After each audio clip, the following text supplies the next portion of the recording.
guys, it's that time and day again. Valentine's Day. So whether you're seeing someone or you're still single, it's all good, because what better way to spend Valentine's Day than to watch an Asian movie? Not just any Asian movie, a romantic movie, or rom-com. So Ray and I are going to present 10 movies to watch during Valentine's Day. 5 from Korea and 5 from Japan. One of the rules that Ray and I had is that we're not going to present movies that are popular or known to the masses, like the mainstream movies. So for the Korean side, movies such as My Sassy Girl, Windstruck, 200-Pound Beauty, and My Little Bride will not be on this list, because those are probably the most popular Korean rom-coms and romantic movies here in Korean cinema, and we want to show some of the movies that haven't gotten the spotlight of the mainstream movies. So without further ado, let's get on with the list. So first, the 5 Korean rom-coms or Korean movies that I recommend. So the first movie is Please Teach Me English. So it starts off like this. 2 people join a private English academy to improve their English. Simple enough, right? One person is just a playboy and is just really chasing the girls, and the other person's a girl that was forced to take these English classes because her government job required her to speak English. So the girl quickly takes a liking to the playboy, but the playboy doesn't really pay attention to her. The guy instead just chases the other girls in class. As the movie goes on, you actually find out the deeper reasons why these two are actually learning English,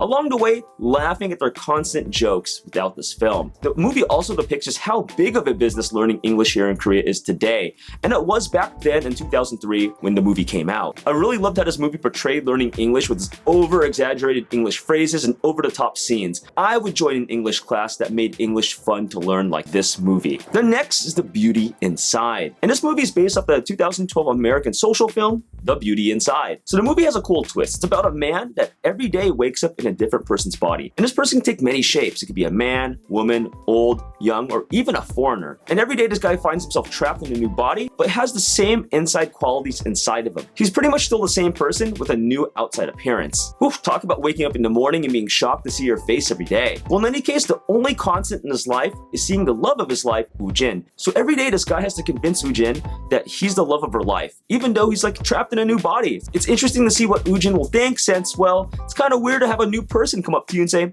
yeah, I like you, even though I don't look like the same as yesterday.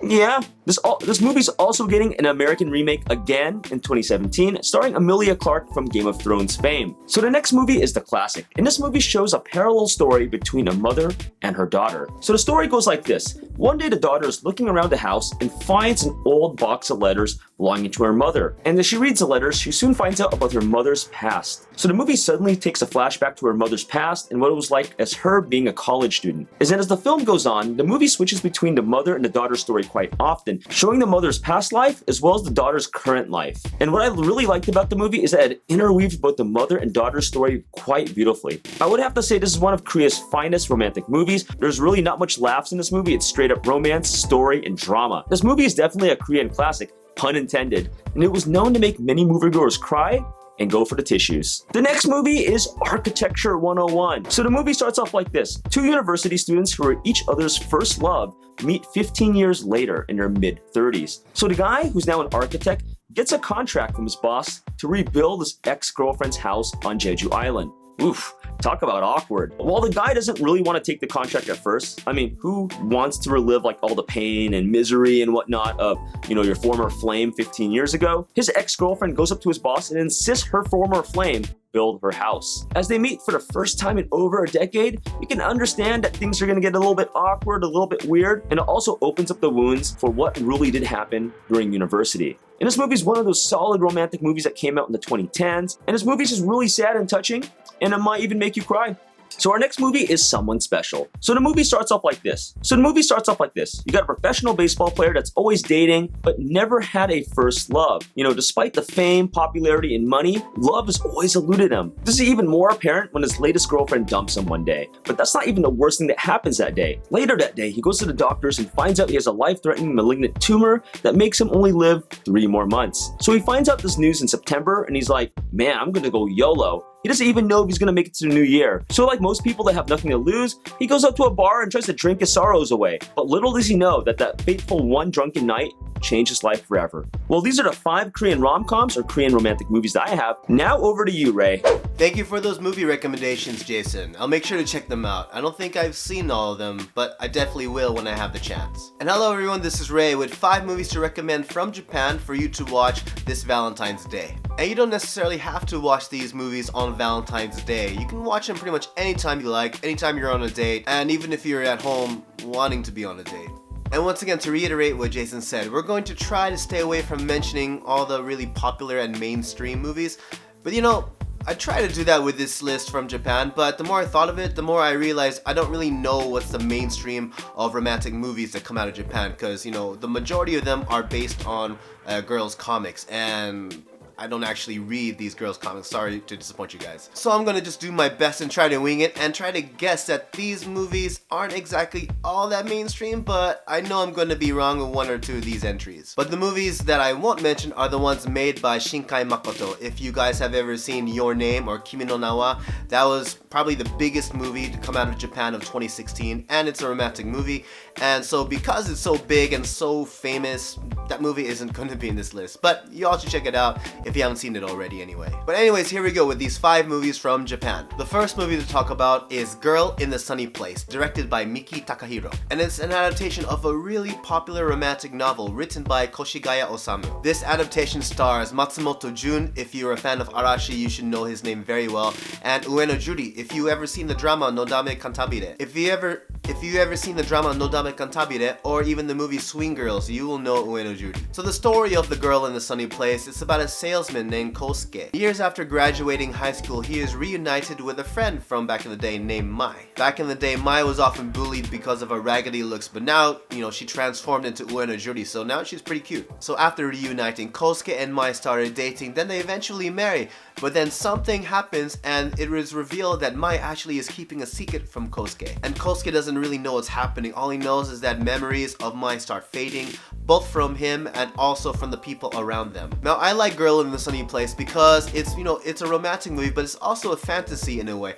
Plus, it showcases Enoshima, which is one of my favorite places to visit in Japan. I think if you watch Girl in the Sunny Place, you'd want to visit Enoshima as well. The next movie I'm going to talk about is called Be With You, and it's directed by Doi Nobuhiro. This movie is also based off a very popular novel, and it's written by Ichikawa Takuji. And the novel was so popular that it actually also spawned a drama series. The movie stars Takeuchi Yuko and Nakamura Shido. So Be With You, it's a story about a married couple. So the husband and wife, Takumi and Mio, they've been on and off dating since high school, and they also have a son, Yuji. But at the start of the movie, Mio has passed away, but before she had passed, she had made a promise that she will return actually during the rainy season on the 1st year anniversary of her death. And so as she had promised, 1 year later after she had passed away, she miraculously appears in front of Takumi and Yuji. However, she seems to be amnesic, not really knowing or remembering who Takumi or Yuji are. So the father and son work hard together to try to make their mother remember how happy they were when they were living as a family. One thing I like about this movie is that similar to Girl in the Sunny Place, there's a big element of fantasy involved with this drama. And sometimes these fusion fantasy and drama films, especially with Be With You,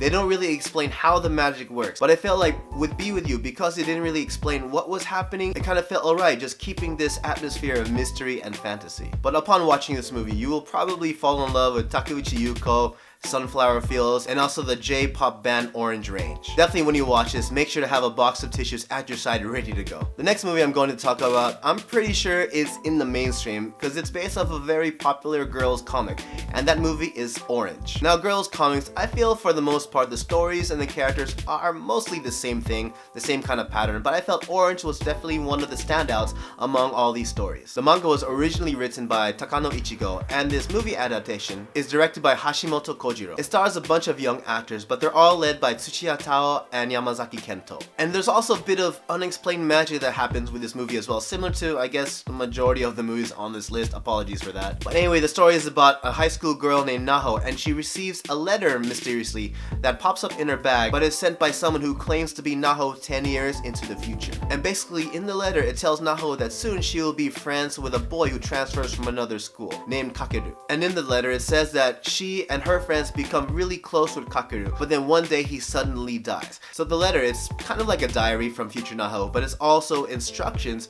detailing on how young Naho can prevent the death of Kakeru. So I genuinely enjoy this movie, and you know, as I said before, girls' comic stories typically have the same kind of characters and the same kind of story, you know. But I thought what makes this story stand out is that it really made it the way, in addition to romance, friendship was a really big theme, a really big part of the story. And as with any girls' comic adaptation, make sure to have a box of tissues ready with you. And the next movie on our list is Heavenly Forest, and it's an adaptation of a novel also written by Ichikawa Takuji. He also wrote Be With You, which I mentioned previously on this list. But wow, it seems like his novels are really the way to go if you want to adapt a really successful romantic movie. And also, Heavenly Forest isn't the first adaptation of this novel. The novel is called Rennai Shashin, or Love Picture, and it actually spawned another adaptation called The Collage of Our Lives. I guess that's the English title that's being used on the internet to talk about this movie. But out of the two adaptations, I really enjoyed Heavenly Forest a lot more.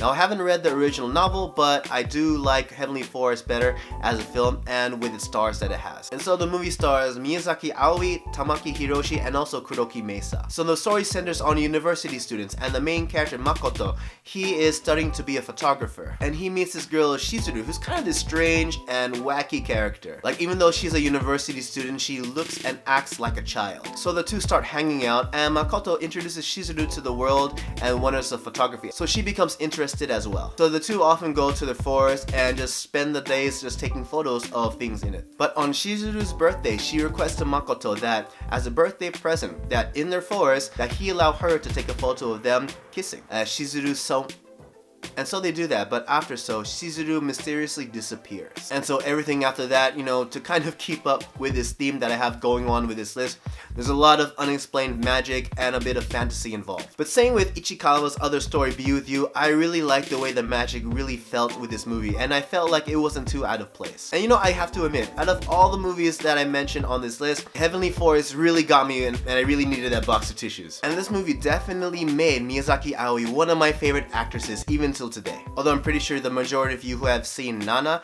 if you've seen Miyazaki Aoi in that movie, you probably would have fallen in love with her in that movie as well. And so the last movie I'm going to talk about is probably my absolutely most favorite adaptation of a girl's comic.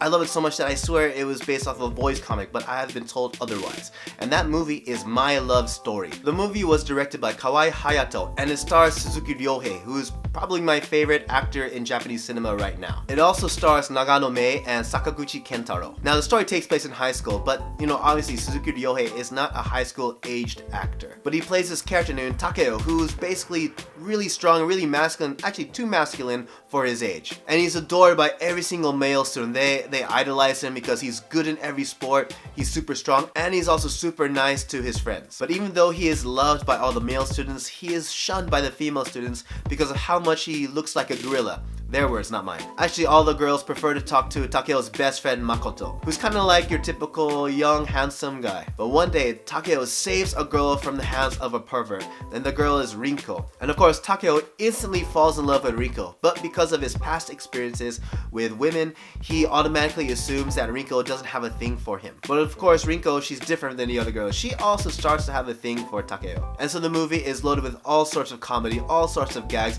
that really sets it apart from every single girls comic adaptation I've seen. And I think this movie is really good for both guys and girls to enjoy. And there you have it. Those are our picks from Japan and Korea for you to watch on Valentine's Day. But what are you guys watching on Valentine's Day? Make sure to leave a comment below and let us know. And don't forget to leave a like and subscribe to Asian Filmist for more reviews and discussions on Asian films. You can also follow us on Facebook and Twitter.